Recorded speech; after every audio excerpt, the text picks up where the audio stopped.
Hello, everybody. It's Gary Wilson at Great Lakes Now. We're pleased to have former Environmental Protection Agency Administrator Carol Browner with us today. Browner served in the Clinton administration from 1993 to 2001, and then she returned to the executive branch in 2009, where she directed President Obama's Office of Energy and Climate Change Policy. She's now a policy strategist in the private sector. Carol Browner, welcome to Great Lakes Now. Thank you. Good morning. Morning. Since taking office in January, the Trump administration has moved quickly to roll back President Obama's administrative rules designed to protect the environment. You know, among those rules are the Clean Car Standards and the Clean Water Rule. But before we get into specifics of those rules, can you briefly tell us why these administrative rules are important? Well, administrative rules are important because that is the way that the Environmental Protection Agency requires pollution reductions, protects the air we breathe and the water we drink. And it is a process. It's an important process. Everybody gets to comment, weigh in, whether it's industry or community leaders or NGOs. And then EPA sets a standard based on the law and based on the science. You know, it's as if this administration just really rejects anything that has the word clean associated with it, whether it's clean water, clean air, clean cars, clean power plants. But regulations are the way that EPA does its job, and it's an important process. It's one that ensures fairness, that ensures participation, and ultimately ensures pollution reductions. Let's start with the automobiles. Can you briefly describe the intent of the Clean Car Standards? And I'd note that is a rule that was finalized in the waning days of the Obama administration. Can you update us on that? Well, the Clean Car Rule actually goes back to the beginning of the Obama administration. I had the opportunity to work with President Obama, and we sat down with all of the car companies, and we said, look, the law passed by Congress requires more fuel-efficient cars. It requires cleaner cars. What's the best way to achieve these reductions? What's the best way to deliver to the American people a car that is cleaner, a car that goes further on a tank of gas, a car that protects the air we breathe, and one that is cheaper to operate? And working with the industry and working with state leaders, we crafted what is called the National Car Program. And then after I left the administration, there were some adjustments made, some enhancements made, and that is where we are today. But there is no reason to think that the car companies can't meet these standards. In fact, they've been ahead of schedule. They've been finding creative solutions. American innovation, ingenuity is helping solve the problem. And meanwhile, we're selling more cars than we've ever sold. The industry is really experiencing a resurgence. And so the idea that Scott Pruitt, the head of EPA, the idea that President Trump would reject the cleaner air that cleaner cars would bring us is just deeply disturbing.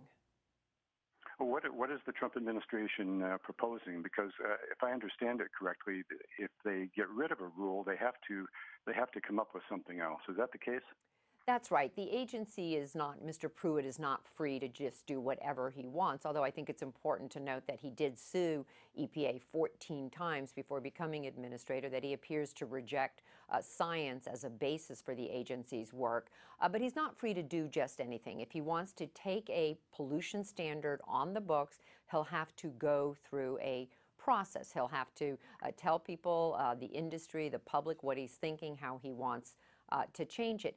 But in the meantime, we won't see the kind of investment in new technologies, in new solutions, because there'll be this uncertainty that is created in the marketplace. You know, we used to think that somehow or another we had to choose between a healthy environment and a healthy economy.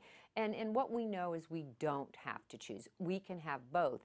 And part of how we get both is we give industry certainty and predictability. What are they going to be required to do? What are the steps they should take to ensure cleaner air? Any uncertainty means we won't see the kind of investments in new technologies that are important for cleaner air. Well, where do the automakers, Ford, GM, Fiat, Chrysler, where do they stand on this issue now? Because I'm told, and I've read, that when you talk to the auto companies individually, they're supportive of the rule.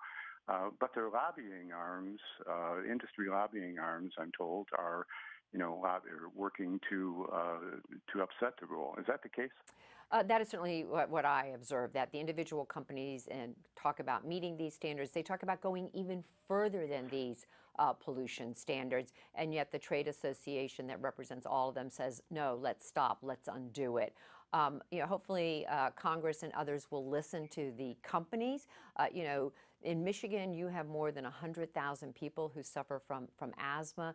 Providing cleaner air via cleaner cars will be really important to their health. Providing cars that go further on a tank of gas, important to every American's pocketbook. So let's stay the course. Let's give the industry the predictability they need to make the investments in the next generation of cleaner cars. We can do this. We've done it before. We can do it.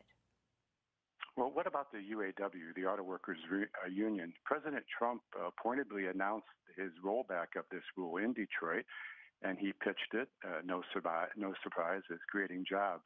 And this is in a key state that helped elect Trump. So what's the UAW's position on this?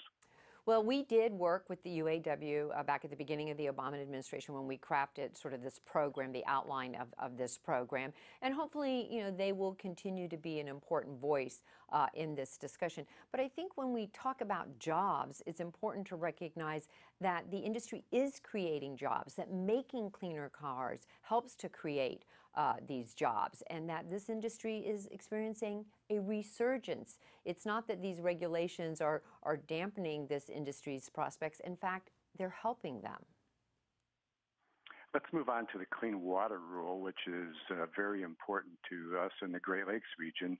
The Trump administration has proposed a rollback of this rule, which the rule essentially defines the waters that can be regulated under the Clean Water Act.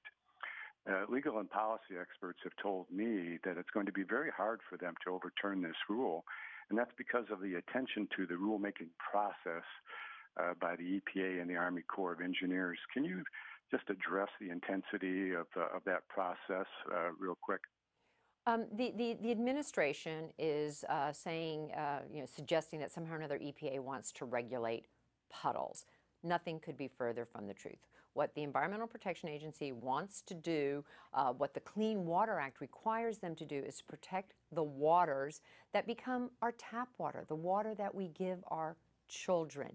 EPA, under the former administration, under President Obama, went through a very rigorous process to determine exactly what those safeguards should be. What did the science require to ensure that our children had safe water to drink?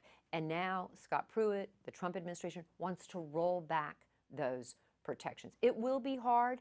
We need to fight it. However, we need to make sure that we don't end up weakening our water protections. The EPA was created in part because the Cuyahoga River caught on fire. There was so much pollution, and laws were put in place to ensure that that wouldn't continue to happen.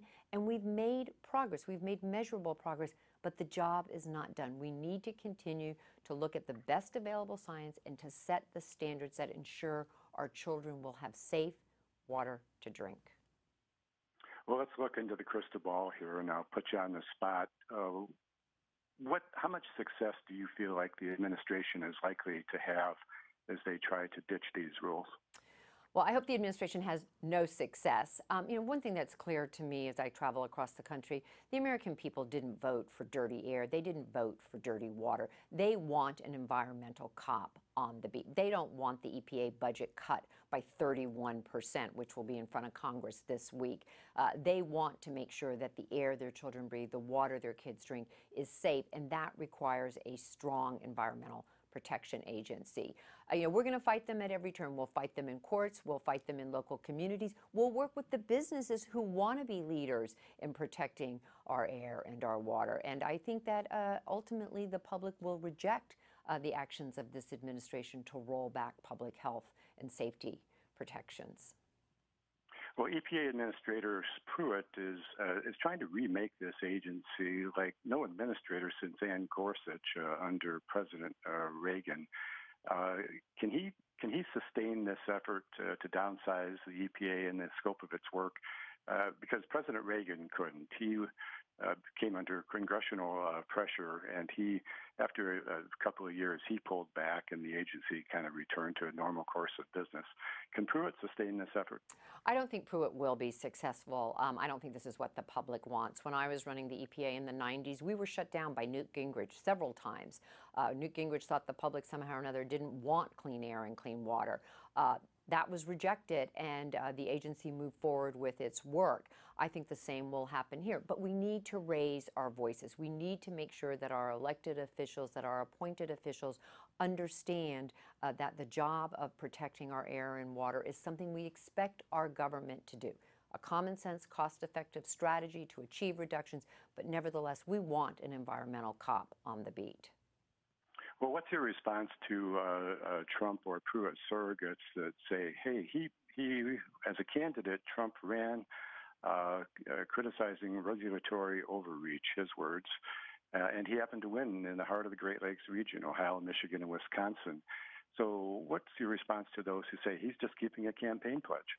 Well, I think it's one thing to say regulatory overreach. I think it's another thing to say, let's roll back standards that mean cleaner cars. Let's roll back standards that mean cleaner air, cleaner water. That's not what people were voting for.